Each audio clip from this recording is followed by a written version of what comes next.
Welcome back, fellow armchair generals. This is Gamer 1745 here with my continuing playthrough of, you guessed it, Hearts of Iron 3 with Black Ice 9.11, and of course we are, playing as Nihon, Japan. Okay, Nippon. Let's continue this.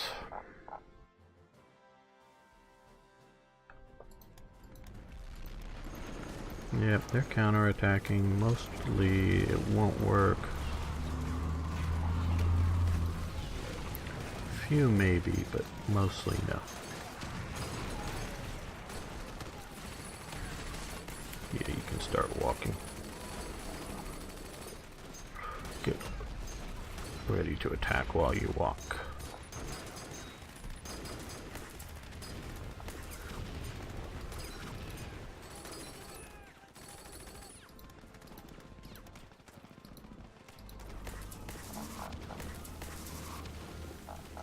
Still hoping to get a good little pocket there.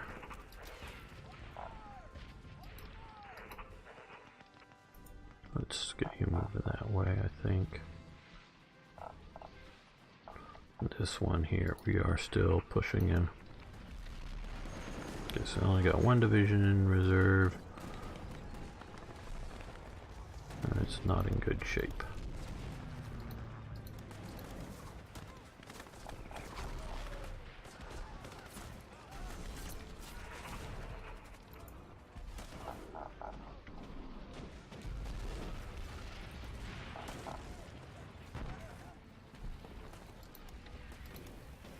Okay, we got this Marine Corps division. We're going to pick it up and send it down south, I think.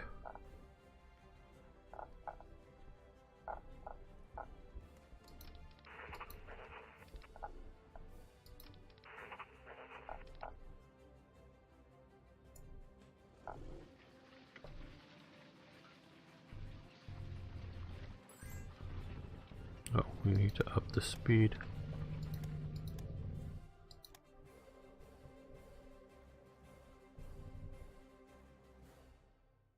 Money, 12.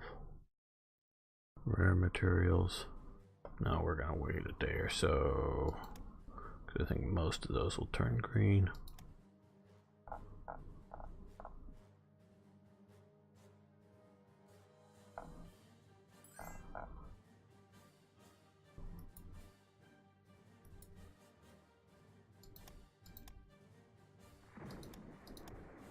Good, we evacuated there. They can retake it, sure. But control of that province doesn't really bring us much.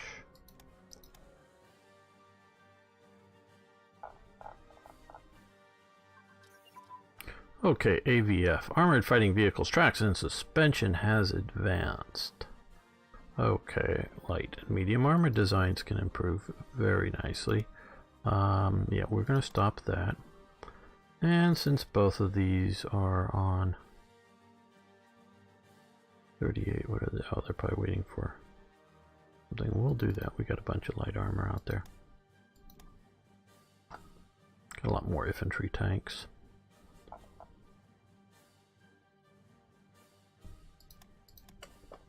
And they're there, so get on board. Come down here.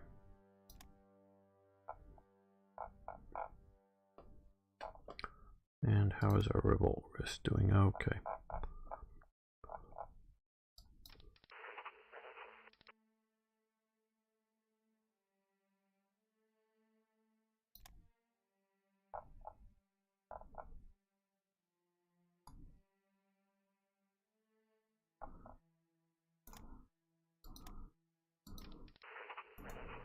You march up to there.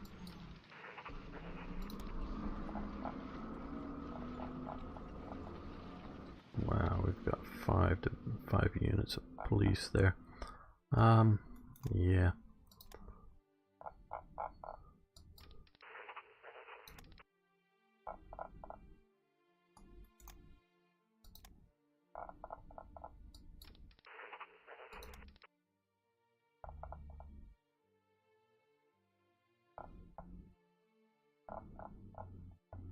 Well, as we continue to expand, we will need more and more.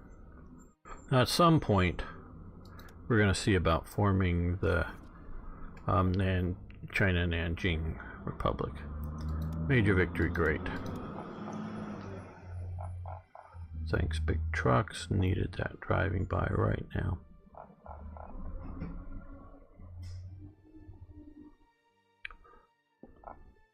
So I've sort of, oh, what are you still doing up here? Oh, that's what you're still doing up here. You got gutted attacking. Okay, well, might as well head fairly deep south. Are all of you attacking? No, one of you isn't. So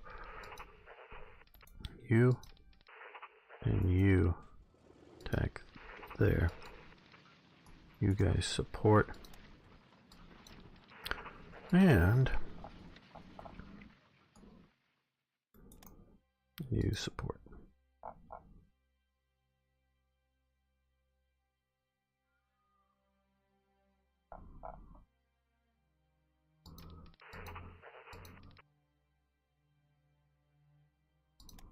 Okay, well, they moved to there, but that's just going to be bad for them now. Because I think we're going to be able to take that province, which will cut off everything up there. Because of the little lake.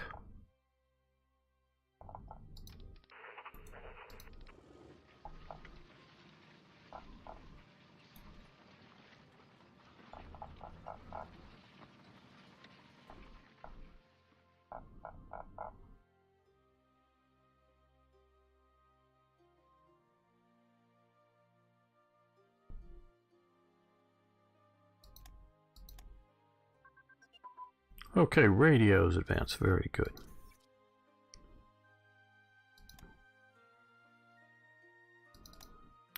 Which opens up airplane radios. We need to do that, which all radios, electronics, at least 5. To get tank radios. Or member of Comintern. Oh, well, we're not a member of anybody yet. So we need 6 to get tank radios. So if we get into the Axis, then we could already have that. How interesting. Okay, this is interesting because I obviously, mostly play as Germany and has only once otherwise played as Britain. And so Britain, you start out a member of the Allies, and you need to get to 3. Be at war. Axis at least 2. So we're not going to get that until we join the Axis, because I don't know when we're getting to 6 here. But we can get airplane radios. That's an interesting idea. Because the Soviets definitely had radios and tanks from before 1936, but they were a rare thing indeed. And often when they even did have them, they were just receiving sets. So that somebody like the company commander could talk to each of the platoon commanders, and then the platoon commanders stick their hands out of the top of the tank, out of the turret, and wave some flags, the flag semaphore kind of thing, or whatever, pointing in a direction, turn right, and hopefully the other tank commanders in each there, whose probably main job is to look and see what the platoon commander does, instead of looking for enemies. He's looking to get, direction, get that turn right, turn left kind of direction going. Well, once we kill this big pile, it'll free up a lot of divisions. And hopefully also take out all of communist China by extension, by knocking them out of the war. At least that's the hope.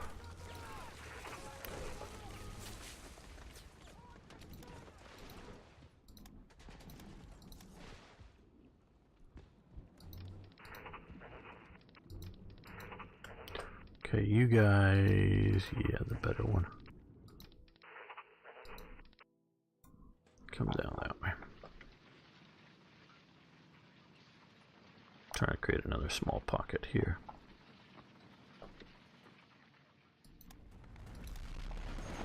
And we might as well sort of attack with some of these to hopefully pin these guys down. Or force them to retreat. Which means hopefully they will be in bad sort of shape to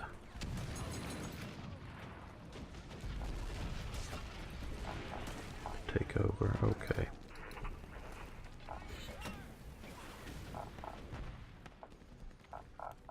To defend themselves.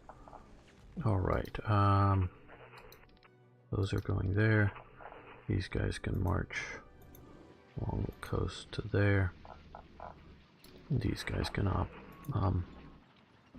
occupy that province.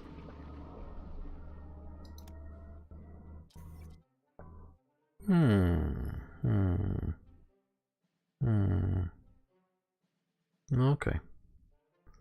For when the US cuts us off, maybe we can let that get started and then see if we can sell them some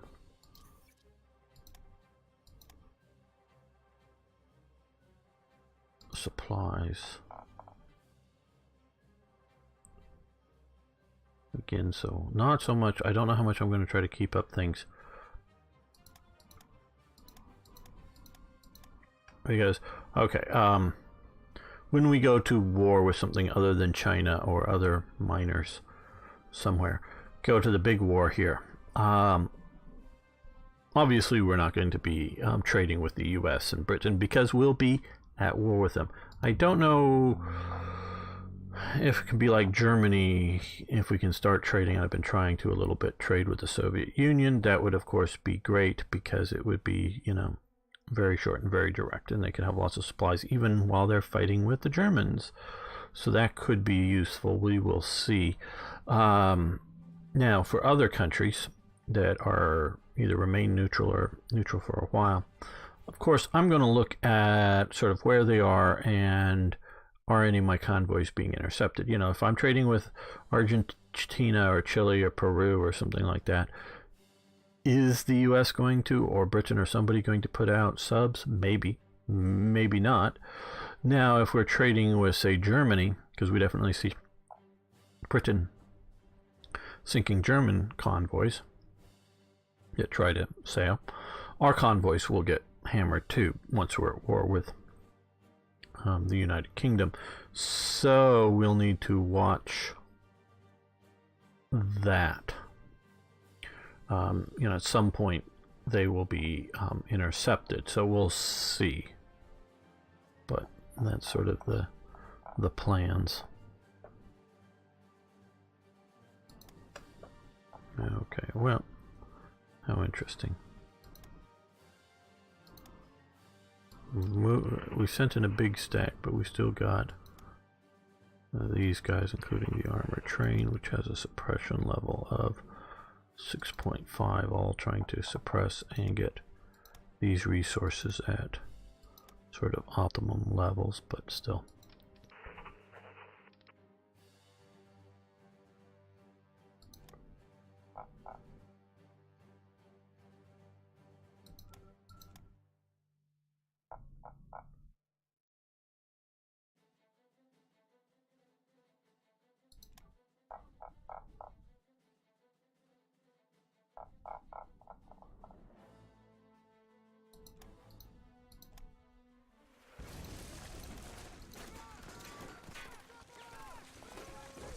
Oh, come on, get in there.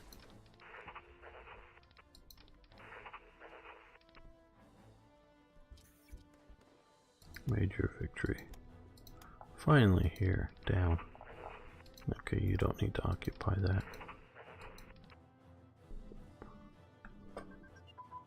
Okay, industrial production has advanced. Very good, 10% total, more 10.5%. But efficiency is down, just sort of more raw.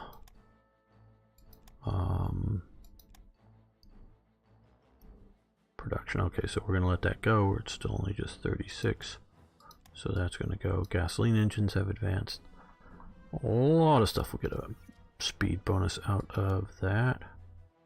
And of course we're stopping that immediately. Oh, infantry support tanks we can improve. And bow ramps, which helps our invasion speeds, which keeps them from effectively reacting to our invasions. Where like this is just a little bit more shore bombardment and craft defense, which is good, of course, but I wanted to get this done first. Now, we've got lots of infantry tanks, so we're going to do that. That will help them considerably. Now, what other sorts of things do we want to look at doing?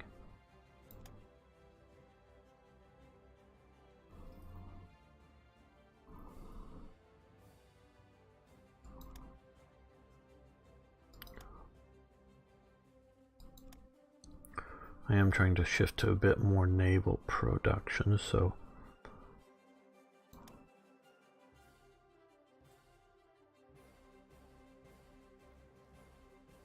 these things can be upgraded later, and we'll upgrade on the units. So I'm looking at the sort of the long build time. Okay, so let's get crew berthing improved.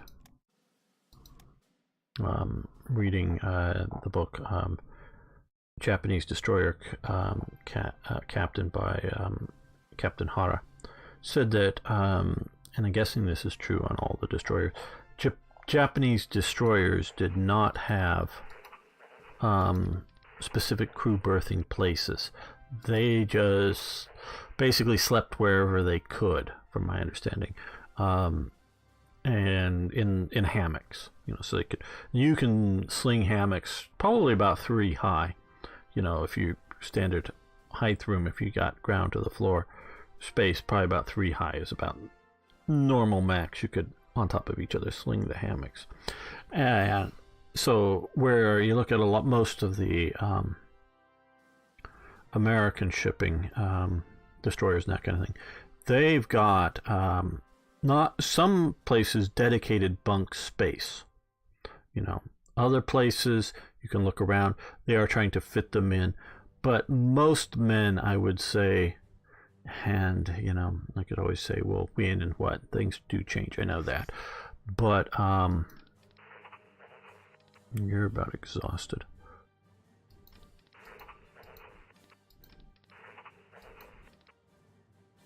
Don't know why. Okay, mountains. Okay, you're stopping your attack and you're joining the attack. But most, you know, but they did try to fit in crewmen in odd spaces too, but still mostly with dedicated bunks. Like, I've been doing research and whatnot. Most all the battleships and at least built pre-war, you know, interwar period, I should say, built interwar period, and early war, and much of the heavy and some of the light cruisers at the back of the ship had aircraft that would launch on catapults, at least in the American Navy, and Britain and Japan had them. Germany had some on theirs too, but they didn't have, theirs were sort of on the side of the aircraft. The U.S. tendency was to put them at the back, and generally 2 catapults, but that fantail, the thing that's, you know, behind the last big gun that's sort of sticking out there, that's there partially for buoyancy, that's a hangar under there. They normally have a you know, a deck hole that can open up, and there's a hangar down inside of there, generally speaking, for 4 aircraft with their wings folded, because they had the Curtiss wings, and they weren't the kind that were really cool later that would sort of sweep up and fold. These were biplanes, and they ended up, the replacement planes weren't very good. They ended up using the pre-war planes through the whole war, but they'd sort of swing to the sides, and they could fit 4 down in there, and I think, well, depending on the angle of fire, including some of them would be right through where the aircraft were.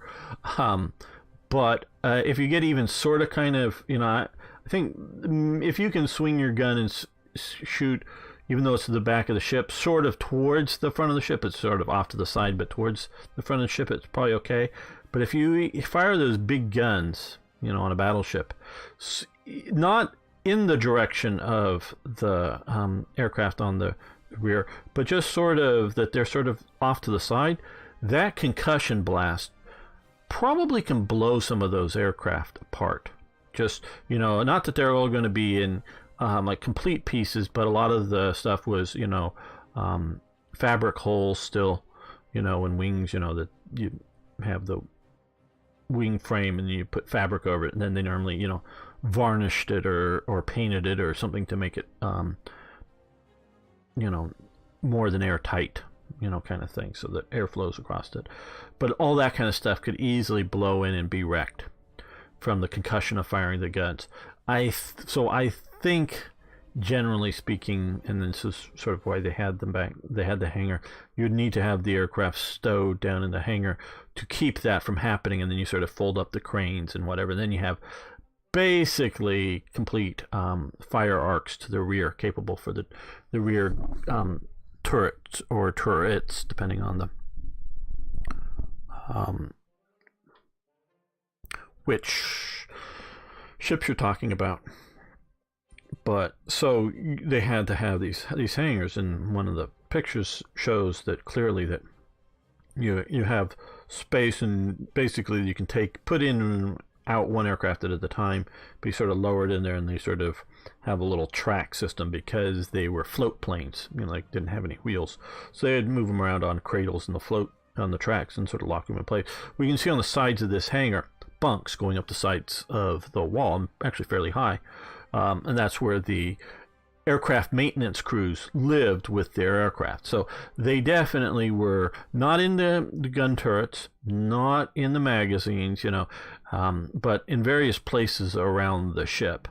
They would definitely tuck in bunk space, and some of that bunk space, especially in some of the World War II destroyers, post World War II, I know because I was watching a film on it.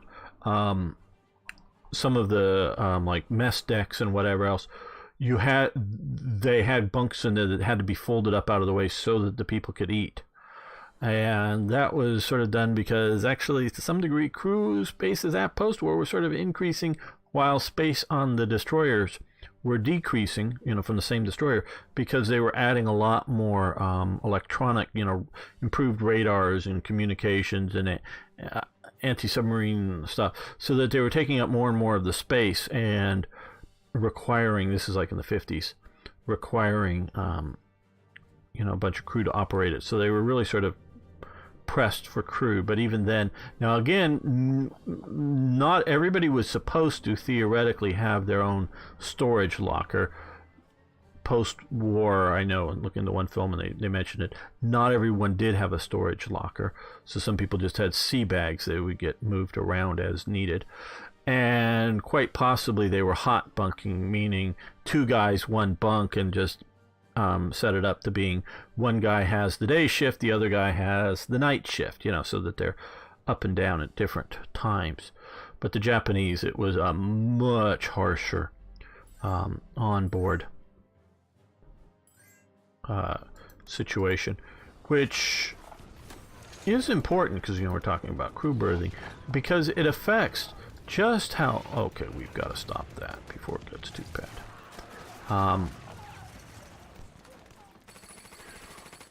Because it affects how long you can stay at a sea effectively. It's not that you can't, just keep them at sea forever. You could, but it does sort of come down to the idea that,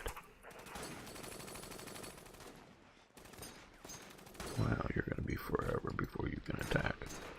Let's send you up this way.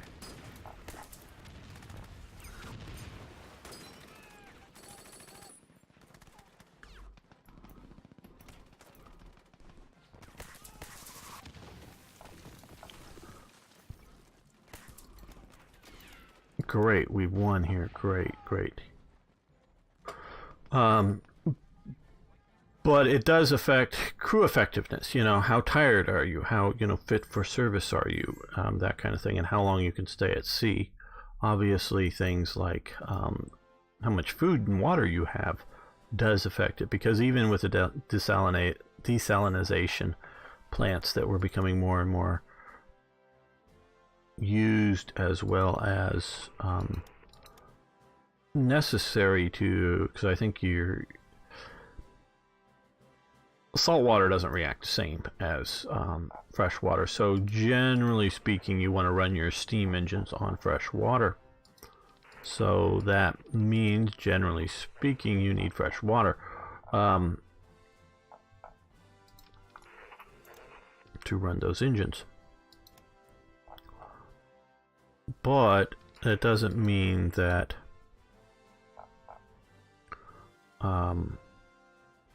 you have enough, because even though you're, oh good, we've got another pocket. Even though you're desalinization is continuing to work, it's not necessarily in huge volumes, and it is, yes, and we have another opportunity for another pocket out here on the peninsula.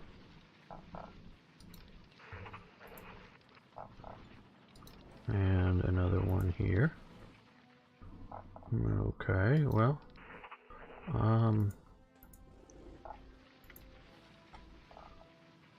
no.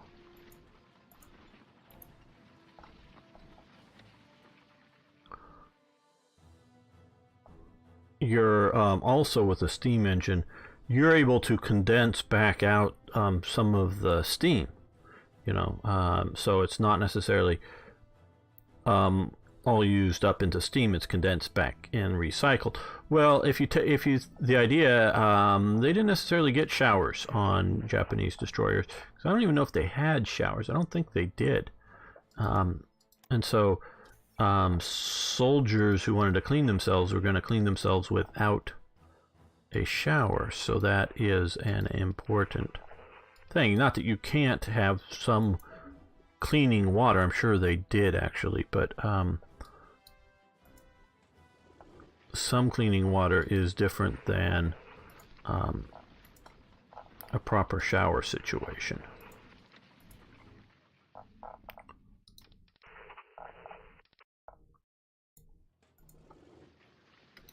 And that affects crew morale and crew effectiveness and that kind of thing as well.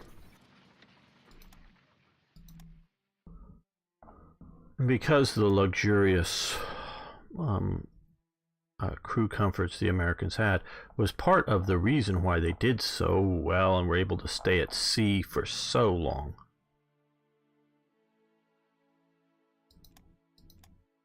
Yes, we knew we were going to lose that province.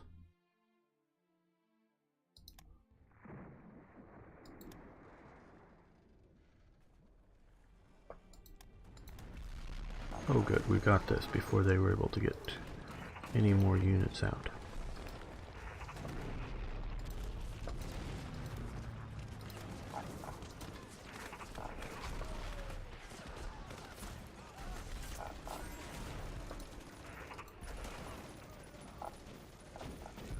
Okay, they're having enough advantage. So these guys will now move into there to backstop these along with these.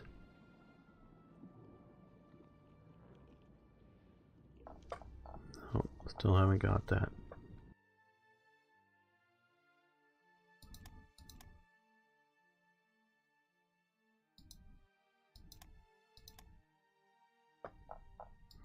Okay, good.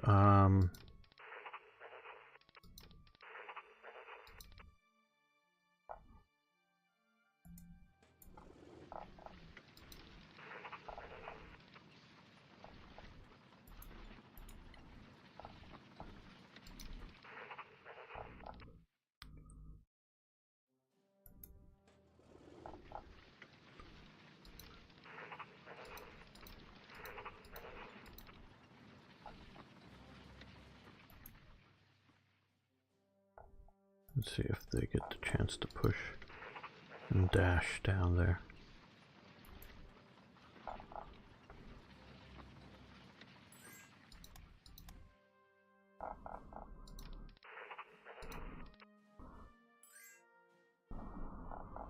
Okay, if these guys come to there, that means these guys can attack into here, into this light armor.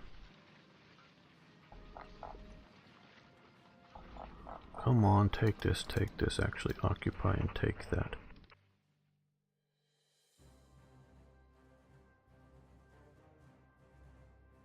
Because a destroyer that can be out at sea twice as long as an enemy destroyer isn't quite equal to 2 of the enemy destroyers, because you do have the point of impact, the idea that you know, you get a bunch of you get all your destroyers together, say, and go after Guam all at once. Just because the American destroyers defending it could stay out twice as long doesn't mean that they're equal to more, you know, to the other vessels. But if you look at patrolling time, distance, and being out at sea, you can't always sally from one port together. It's, you know, because maybe you're out patrolling here and then oops, you need to go over here to deal with some other, you know, submarines or whatever. And so having the more time for the same number of vessels is an important thing and is a force multiplier, which of course is really good. Okay, well, we've taken the communist heartland. Okay, you guys don't need to continue up there. You guys don't need to continue up there. And you can stop that. And you guys can go here. Here. And here. And here. And here. And here. Because that way we can be attacking without coming across the river. That'll be important, I think.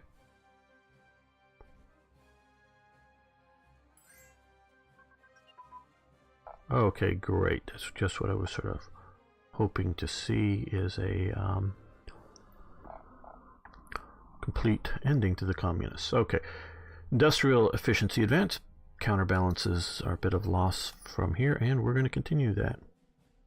So basically, because this, what they're doing here is, in a way, it's sort of fighting themselves. But you could obviously just research industrial production and max that out if you wanted to do, for however much bonuses you would get here.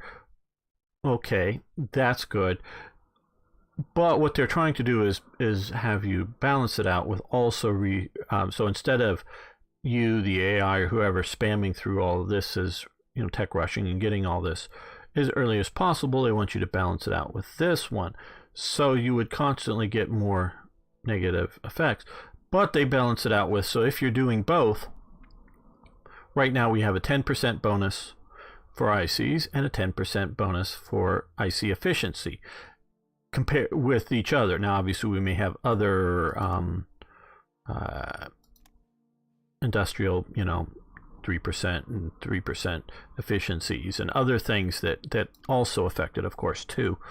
But between these two, it's a 10% gain. And so if we keep going this way, that'll be good for us. And so that's why they're working with the efficiencies or whatever. So, okay, Japan has annexed the People's Republic of China. So the commies are gone. All their big unit stacks are gone. Some of the forces may have just been in such a condition that get to sort of change states on this. I don't know, but they may have. So that's sort of good news. The commies are dead. Well, a bunch of them are at least. And we are pushing in. So I want to thank you all for watching. Thanks for liking the videos, of course. That really does help. And if you haven't already, please subscribe to the channel. And also, I love hearing from you, so post a comment, a correction, question. See you next time for more Hearts of Iron.